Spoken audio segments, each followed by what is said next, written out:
Sunday morning service. We're glad you're here.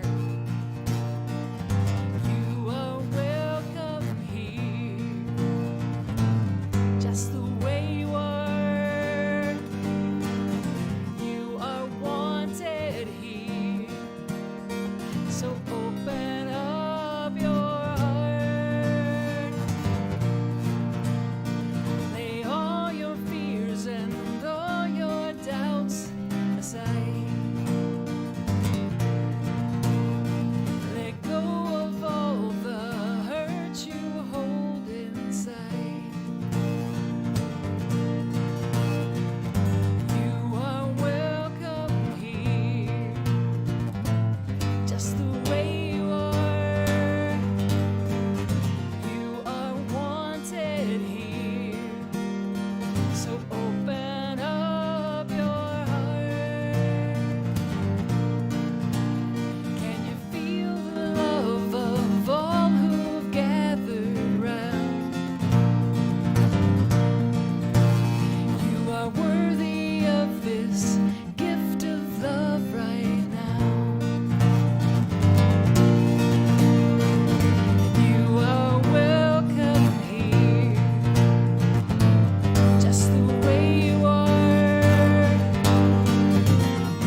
Welcome to Carolina Center for Spiritual Awakening Sunday morning service with an open heart and open mind and big open hugs. We welcome you. Virtual hugs. We send those to you now. We welcome you here. We teach a life-affirming teaching called the Science of Mind philosophy. Falls under the umbrella of New Thought and other organizations like Unity, Centers for Spiritual Living, those sorts of things. They all teach this life-affirming principle that there's one power and presence, and it's everywhere present, moving through all of us all the time. When we choose to see it, man, life gets better. So I encourage you to open and look for that divine everywhere with this song by my dear friend Andy Anderson. As we turn virtually turn to one another and say good morning, greet your neighbor in the comments as we sing together, Everywhere I Go. Everywhere I go, I see God in the beauty of the trees. I see God in the love that's you and me.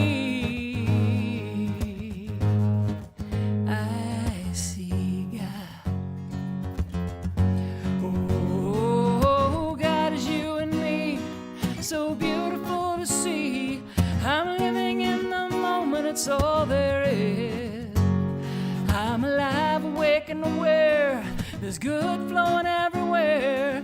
It's all I am, all I'll ever be.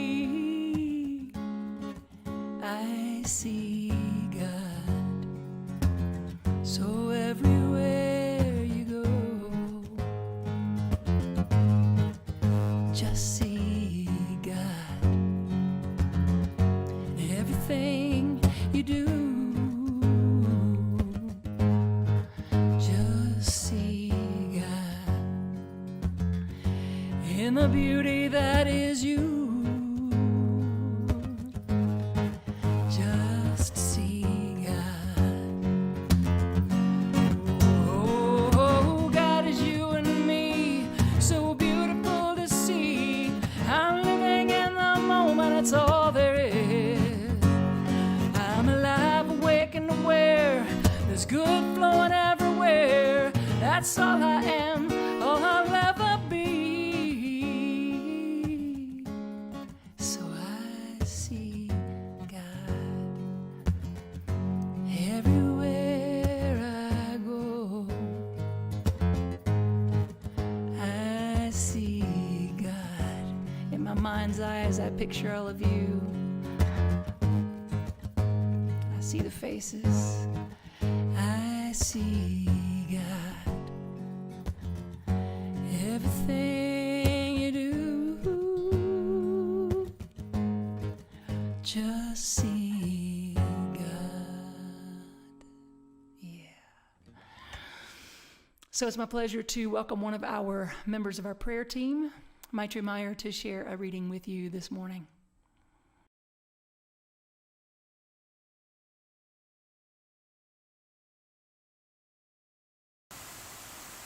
Good morning, CCSA.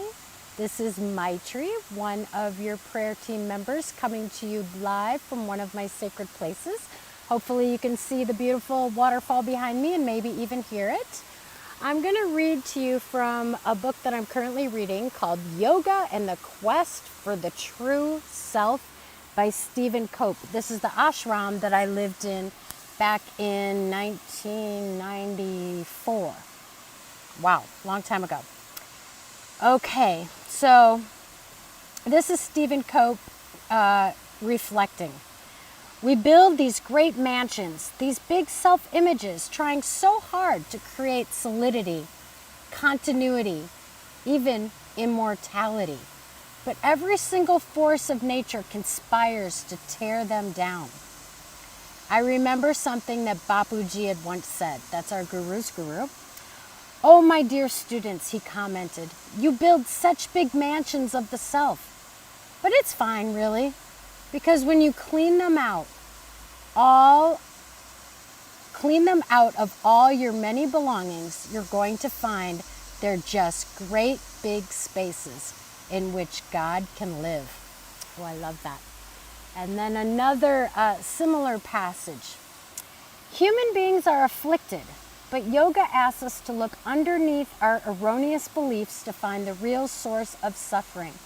Our true affliction is not our inability to get what we want, or our inability to get rid of what we don't want, mostly sickness, old age, death. The true nature of our affliction is that we are unable and unwilling to come into our inheritance as fully alive human beings. Life's disappointments, coupled with a maturing self-observational capacity, will eventually force us to release our attachment to the false self. Experience forces us to see under the surface of conventional reality and to find a whole new landscape within. And as we begin to penetrate the surface of the ideas in the ego ideal and subtly break our attachment and identification with them, we begin to experience how things really are, not how they should be. It is only when the false self has been exposed that we are ready for the pilgrimage to the center. Thank you so much for joining me on my sacred pilgrimage to the center. Have a beloved day, my friends. Blessed day. Bye-bye.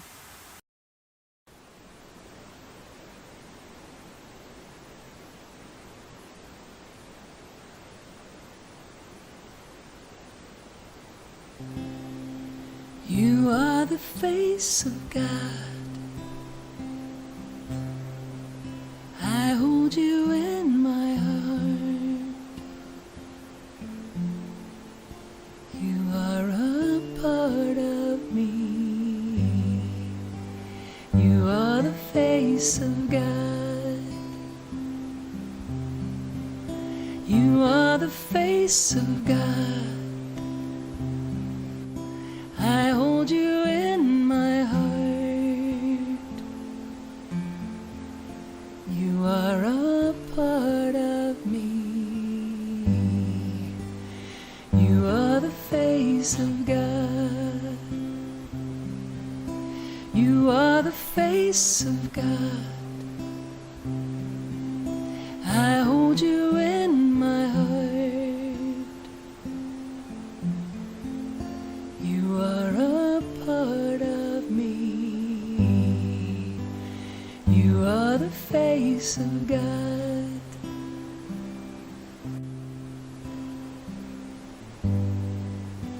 You are the face of God.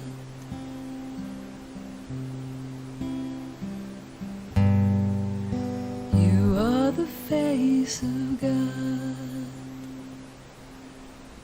Choosing to see the face of the divine everywhere I look. I open us up this morning in a mindful word, an open-hearted word of affirmative prayer as I say, thank you, God. Beloved presence, everywhere present.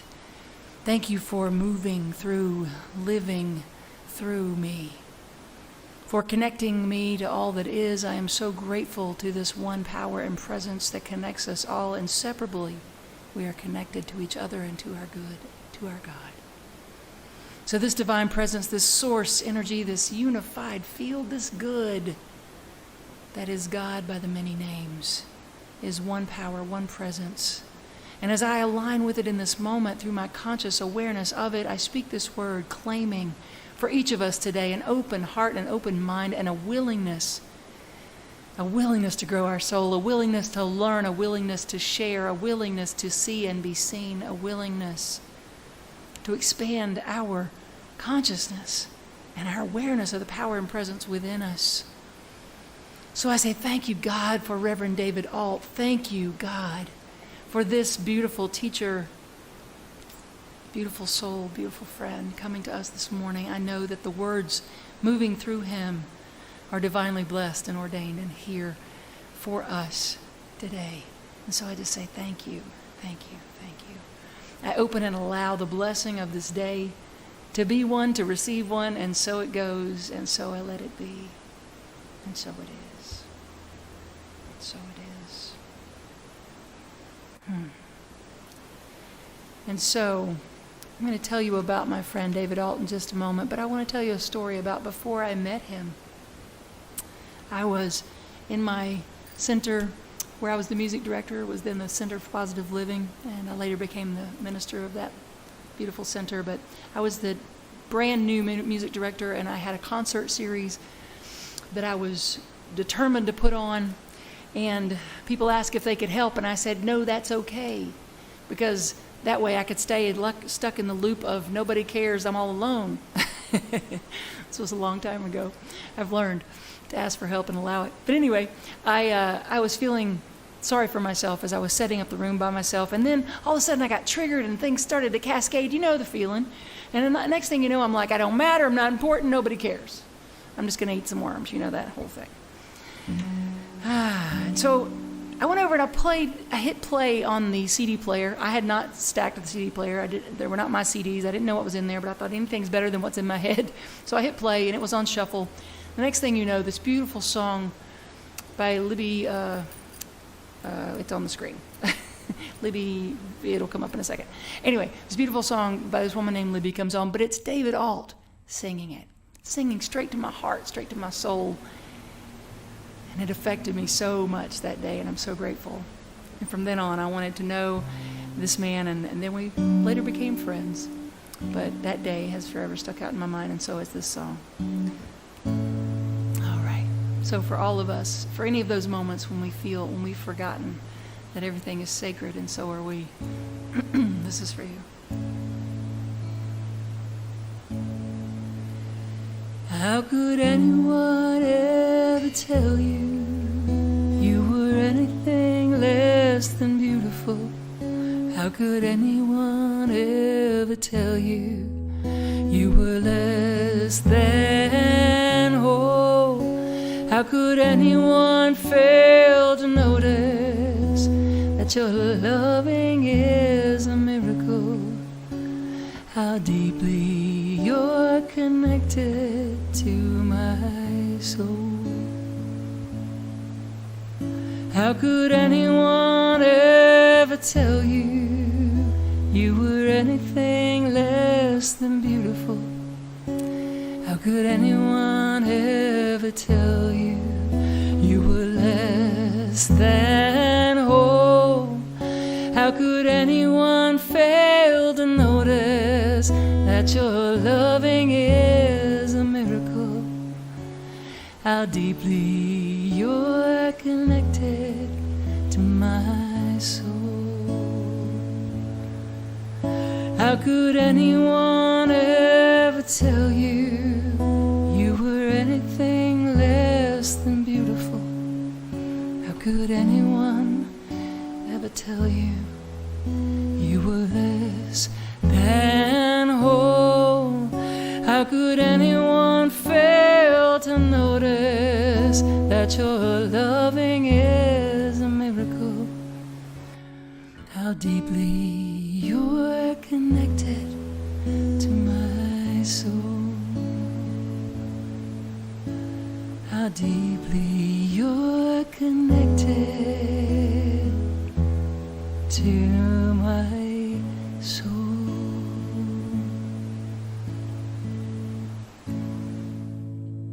And here to remind us of the divine moving through everything, and this empowering message this morning, whatever he's going to say, it's going to be inspiring. So thank you for being here, and help me welcome my dear friend, David Alt. And I have some notes about him I would like to share.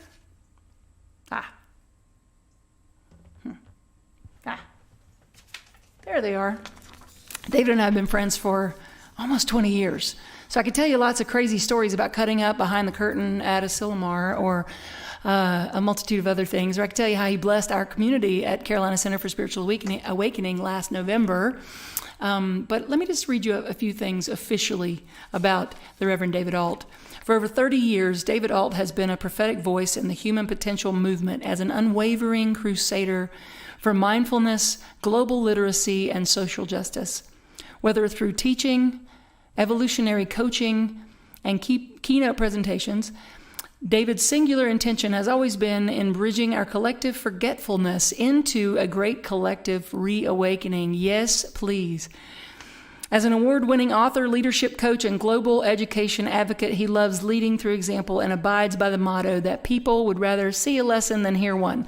And trust me, if you follow this man's life, you will see a lesson every single day. He lives what he talks about.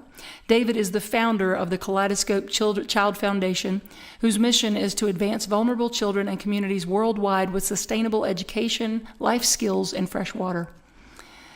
As a respected teacher, writer, and columnist, David is the author of the bestseller, Where Regret Cannot Find Me, and the multi-award-winning The Grass is Greener Right Here.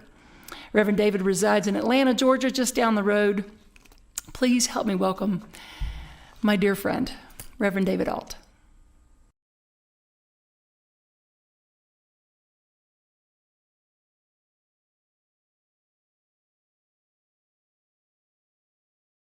Hello, Carolina Center. It's Reverend Dr. David Alt, and I am so happy to be with you, even if it's virtual this time. I want you to know what an impact you made on my heart last fall when I came with you. Your congregation was so generous to me, and the invitation from Reverend Christy and the way in which your community embraced me still warms my heart. And so I'm so honored to be able to be asked back. And as I went within and was thinking about what I might be able to share with you that would have impact, I was reminded of a story that was written by one of my favorite teachers, Ram Dass, in an old book called Grist for the Mill. He talked about a time in his life when he was teaching meditation in the prison system.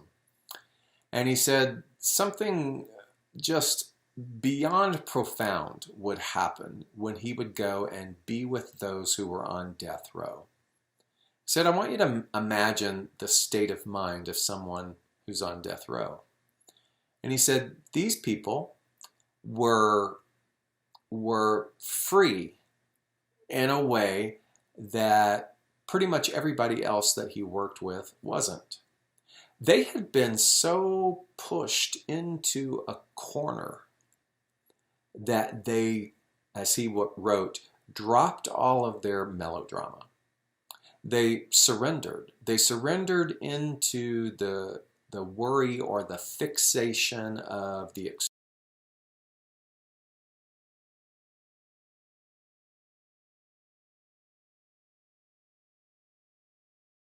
world, and to where just their ability to be in the now was so illuminating. He said that the room would just light up when they would get together and they would practice meditation.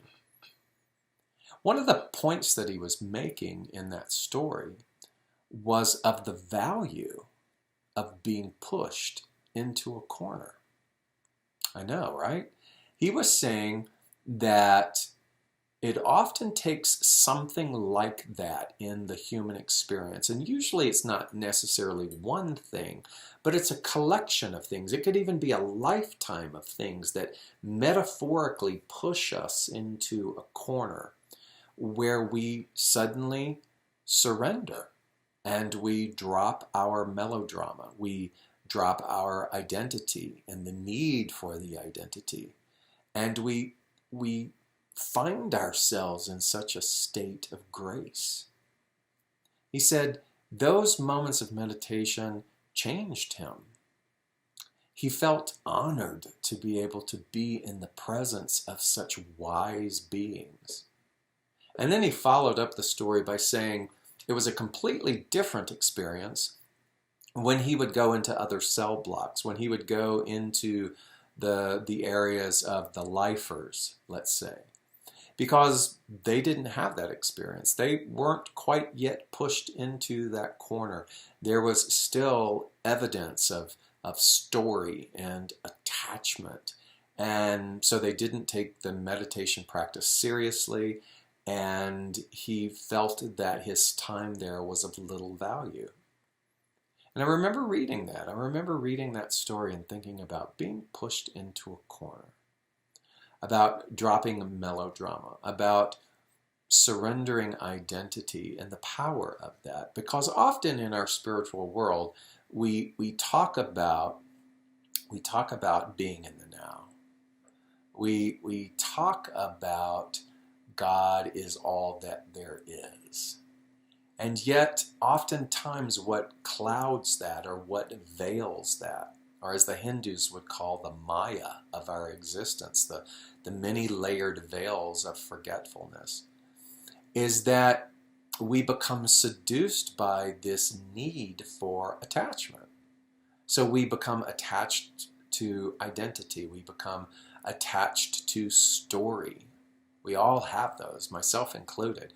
We become attached and fixated upon a particularized need for righteous validation. And so when we find ourselves sort of seduced in that, then we will never really get to taste or experience with any kind of degree of sustainability that purity that those on death row felt. And so I would sit with that often, and I would go, well, what needs to happen? Or one of the practices that I like to do is I like, whatever is for me, make it known, make it obvious. And whatever is not for me, let that be known and let that be obvious. And so as I go about my life, I really give myself into the engagement of a spiritual practice that I call high noticing. That's a term that was used often by Emma Curtis Hopkins, one of the early founders of New Thought in North America, entering into a space of high noticing. And so high noticing simply means that if you're going to be a person of intention and you're going to put that request out into the universe, then you must become one who notices highly, intuitively, attentively, all of the things that are congruent with what it is that you are intending or asking of the universe, because those quote signs and wonders are everywhere. And I remember about this time last summer of 2019, and as I turned a milestone age on my birthday, and as I was also walking a sort of painful path of a relationship, a marriage dissolvement, I desired to go away to a forest in Massachusetts, and it was a retreat, a long weekend retreat that was being held with 40 indigenous elders from various wisdom tribes from around the world. And I remember when I first read about it, I thought, wow, I want to go there. And money was vulnerable, and the situation obviously was vulnerable. And yet I put that intention out, and there was a series of high noticing opportunities that led me to know that indeed, yes, that was something for me. I talked to a friend in upstate New York, and he was willing to meet me at the airport and drive me from the airport to this Massachusetts retreat, back and forth. I looked at flight miles, and there was enough to be there. And so all of the excuses that I might have made about it being too much suddenly were being presented with solution. And so I signed up, and I went. And it was quite funny, because it was a very primitive campsite. It was an old Girl Scout camp that probably hadn't seen any kind of carpentry redo or maintenance in a long time. And so it was very rough, and yet it was powerful. There was an eclectic group of people there. And there was a variety of cultures and elders and spiritual paths to investigate. And so you could go and you could sit at the feet of these people and participate in their rituals, ask questions.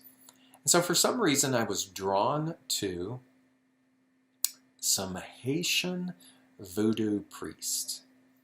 And so voodoo has a a bad reputation. It's become cartoonish, if you will, because the original pronunciation or the derivative of that particular spirituality is very close to old Christianity. It's called the Vaudois, and it is the summoning of the ethereal into the physical plane. It is a sacred practice of the blending of spirit and human form.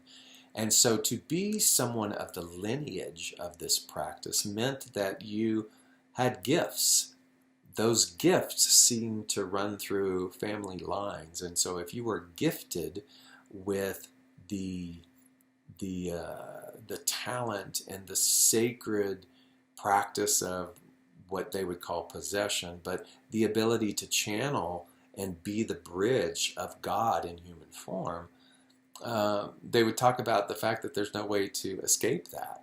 And the man who was there was this wonderful man who had aspirations when he was in Haiti to be in the Olympics.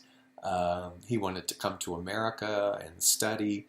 He had no interest whatsoever in carrying on the lineage of what had been passed down in his ancestral line. But here he was, and he talked about the circumstances that kept him that way.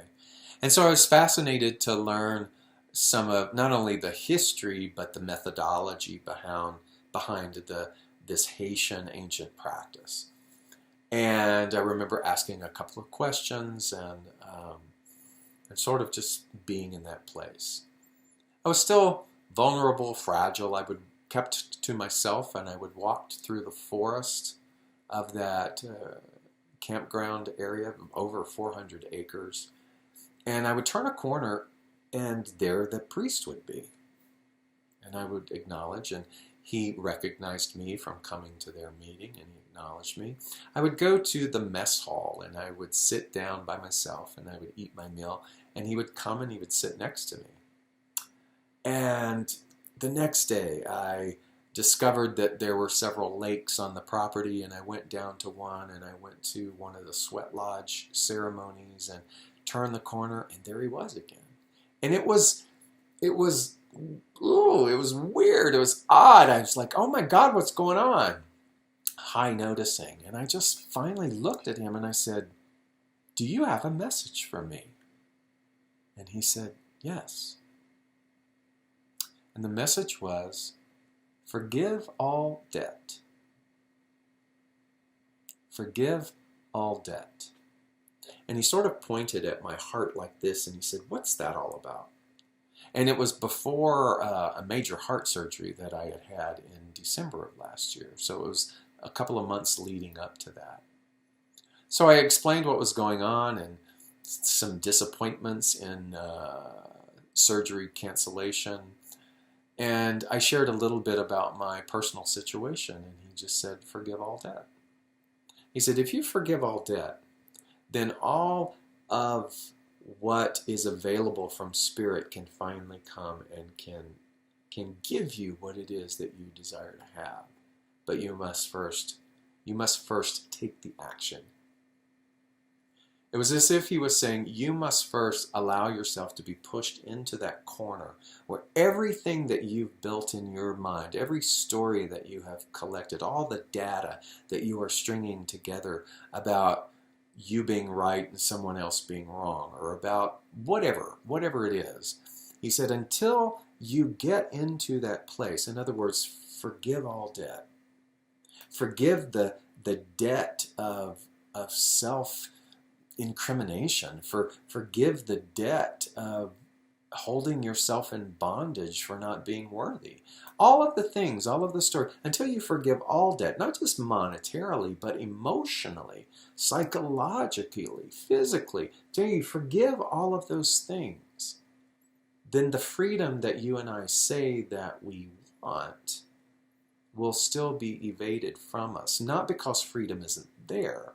It's because we haven't allowed ourselves to be pushed into the corner enough. And oof, was not something I wanted to hear. And yet I knew in that moment, he was right.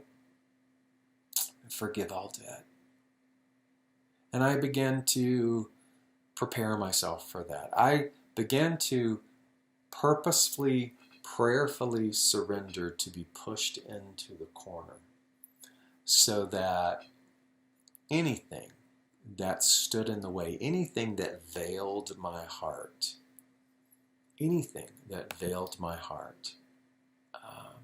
could be dropped.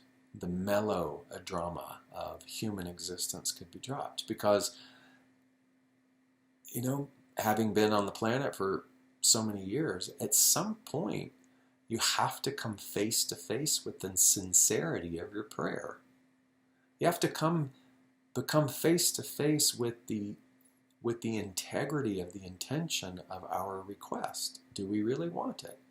And if we do want it, it's available, and yet there are requirements.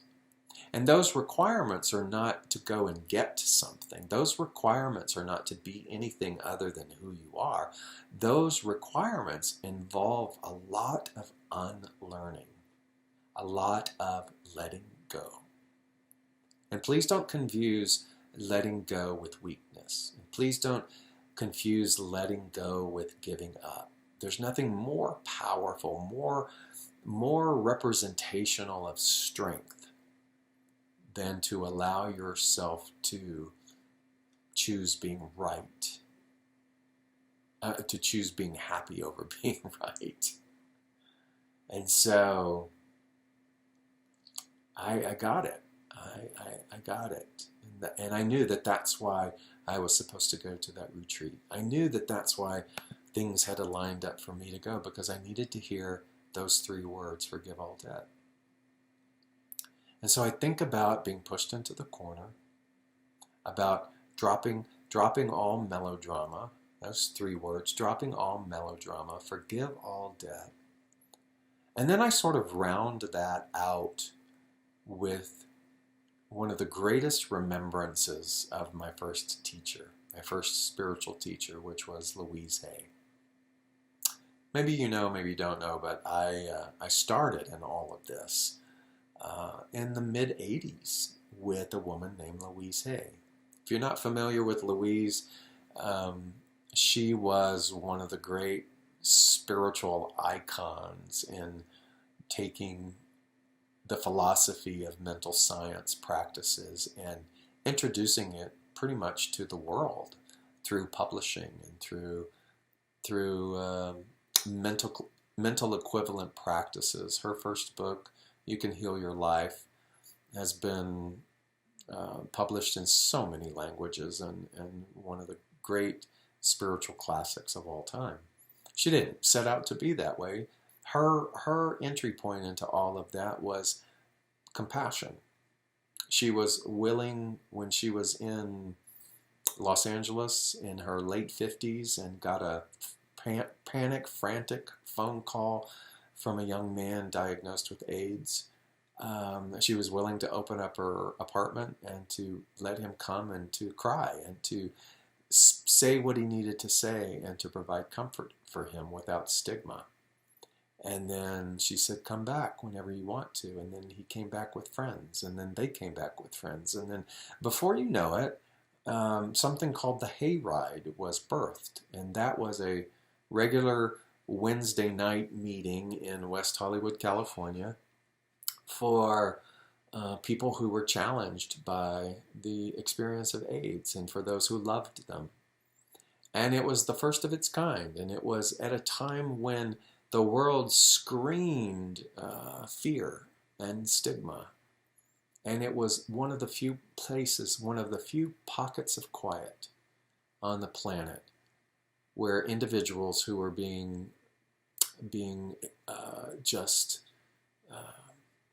avalanched by the devastation of that pandemic could go and find community. Yes, there were a lot of people that showed up who looked at Louise or looked for Louise to fix it. But you know, Louise's first message every Wednesday night was, I'm not a healer. I'm not a healer. I'm just here to provide a space for healing to occur. And so I wound up there via a friend that I had gone to school with. I had moved to Los Angeles as an actor. I was there for pilot season for NBC, and I ran into him in the street, and he said, "Oh my God, you got to come hear this woman speak." And before I knew it, I was there, and Jerry, his name was Jerry, who had been one of my bosses, if you will, in the music department at university, and his lover Keith and I became a trio, and we were called Alliance. And we began to write music, positive music, and spiritual music to be in alignment with Louise's message. And people often laughed and joked that we were one of the first boy band in spirituality. But that meant that we got to travel with her pretty extensively for a very intense few 3.5, almost 4 years. And that was the most transformational time in my life. I got to watch her catapult into notoriety because of the book. I watched the way the tidal wave of that pandemic began to affect so many people.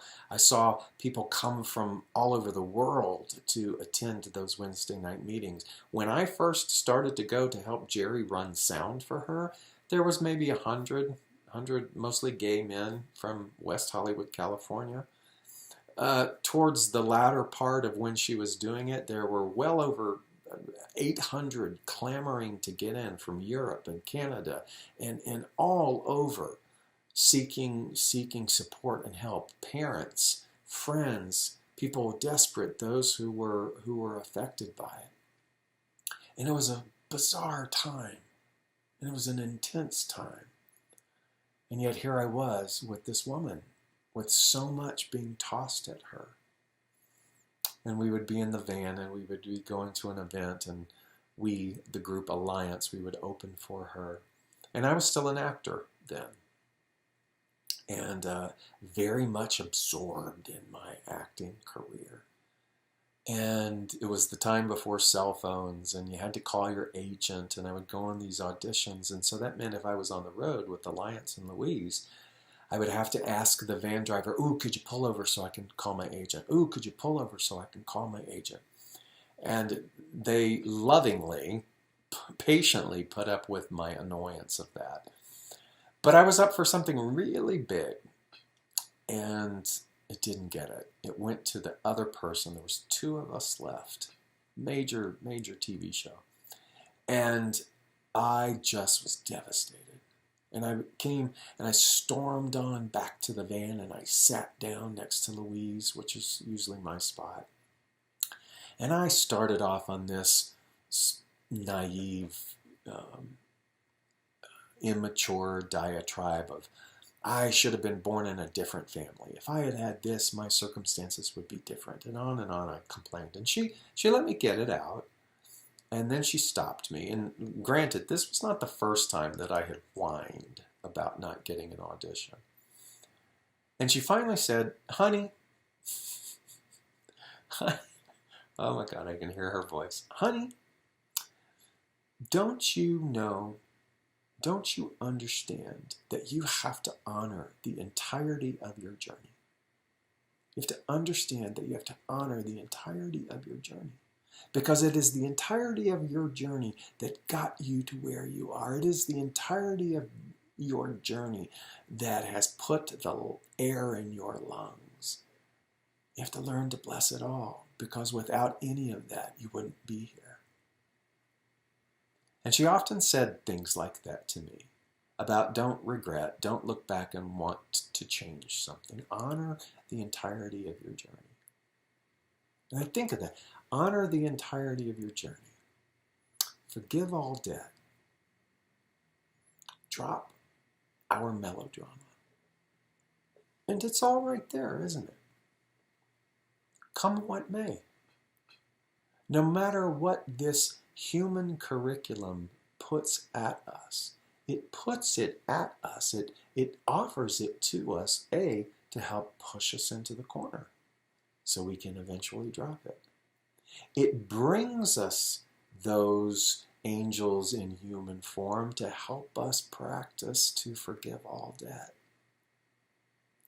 And it involves us in linear time story experiences that no matter how egregious, no matter how painful, provide us the opportunity to look back and to honor them because they have been a part of what has brought us here. And so wherever you are in this global experience, and I know that it's hard at times, I know that it feels hard, I want you to take those nuggets, and I want you to practice, and I want you to toss your intention out, and I want you to move into high noticing. And I hope that the experience of that is that you feel less alone, that you become connected with more hope than despair, and that somehow there is a renewal that fills you, and even, dare I say, an excitement that begins to percolate inside of you for what might be possible as all of this continues to unfold, because I choose to believe that. I choose to believe that there's something incredibly divine in all of this. Let us be in high noticing. Let us find the way to willingly be pushed into the corner. Let us begin to let go of any identity or story that we're holding on to. Let's honor it all. Let's forgive all debt. And let's experience heaven right here and right now. Heaven on earth. Much love. Namaste.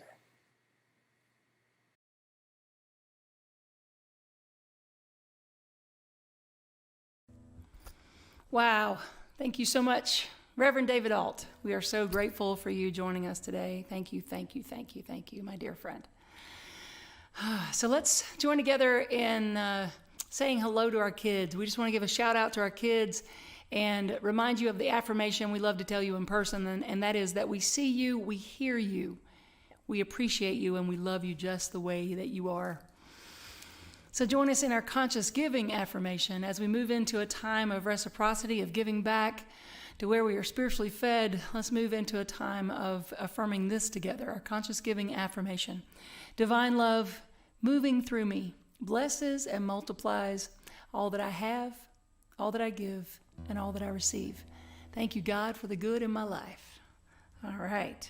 So let's think of the things that we are grateful for as we do have our time of offering here together. And we have multiple ways that you can give back to the center. If this is something that feeds your soul and you would like to give to Carolina Center for Spiritual Awakening, you can do so. You can find us with at Awakening Carolina on Cash App, Venmo, PayPal. These are ways that you can find us. There's also a number coming up on your screen if you'd like to text to donate. So we just appreciate your gifts so much.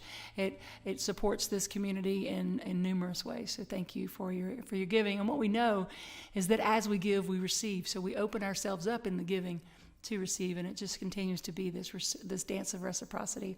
So we know that you are blessed in the giving. So join us as we do this, and let's be focused on what we're grateful for. I am thankful, so grateful in this moment right now. Yes, I'm thankful, so grateful right here, right now. For each and every one of you, I am thankful. I'm so grateful in this moment right now. Yes, I'm thankful, so grateful right here, right now. I'm grateful for my health. I am thankful, so grateful in this moment right now. Yes, I'm thankful, so grateful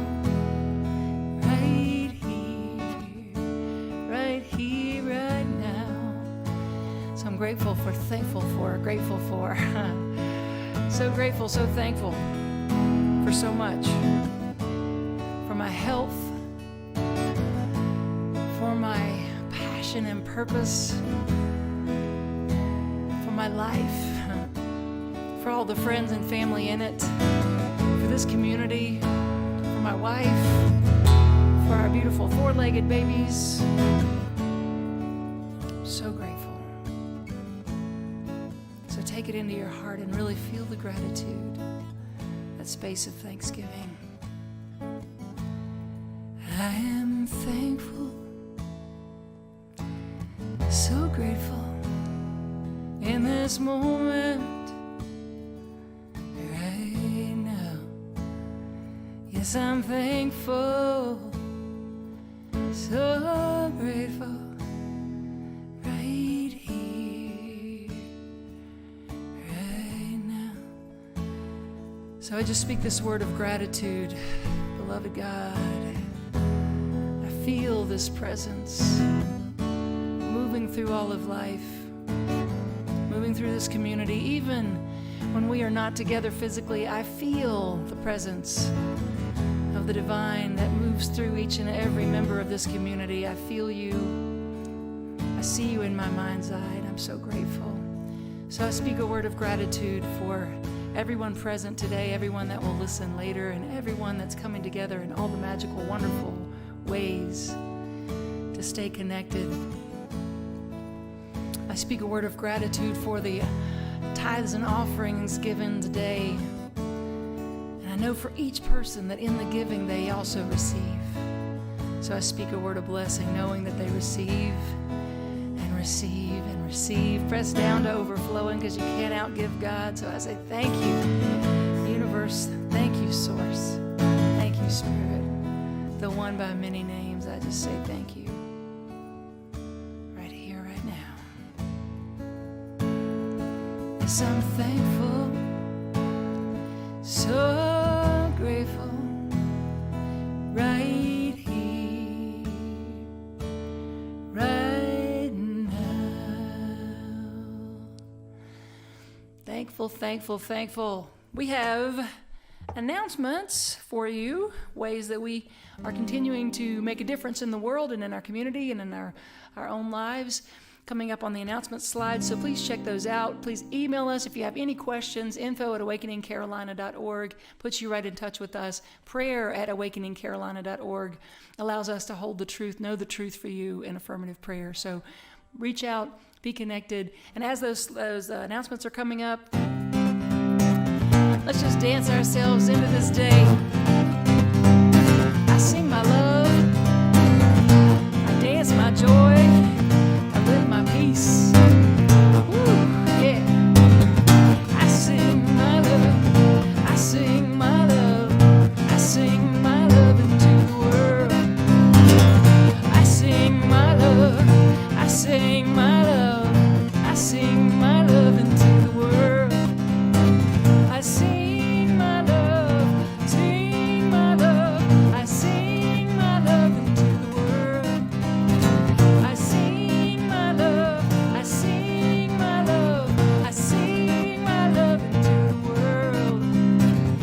I dance my joy, I dance my joy, I dance my joy into the world. You know who you are, but I'm thinking about you. I dance my joy, our dancers, I dance my joy, I dance my joy into the world. I dance my joy, I dance my joy, I dance my joy into the world. I dance my joy, dance my joy, I dance my joy into the world. I live my peace now, I live my peace, I live my peace, I live my peace into the world. It's nothing if we're not living it. I live my peace, I live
Okay, so you've probably noticed I'm real excited lately. My sweet guitar needed a trip to the doctor, and so now its voice is, whew, I haven't been able to play aggressively like that because it was starting to pop and crack, and I had to replace the pickup, but it's like brand new and better. So I'm feeling grateful this morning that my guitar is back in full voice. As you can tell, I keep getting excited when I play. So join me for one more song. Indulge me with one more song. And that is our closing song. We let love wash over us. We let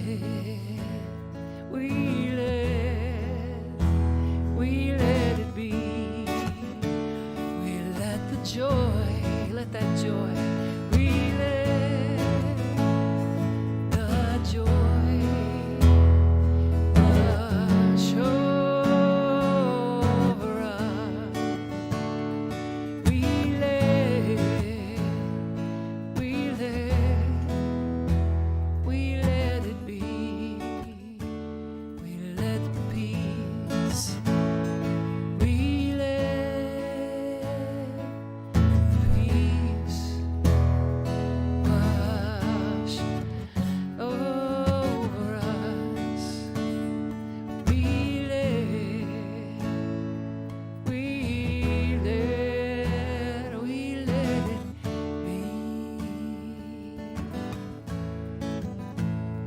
We let the grace wash over us. We let it be. We let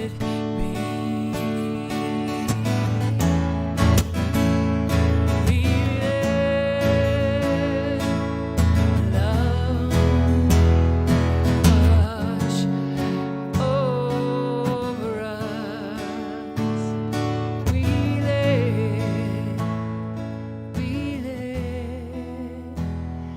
let it be. We love you, we bless you, and we thank you. Have a fantastic week. Oh, and next week, Jack Fowler. So excited to have Jack Fowler sharing music and message. I'll be here with you as well, but be prepared for another really cool treat. See you then.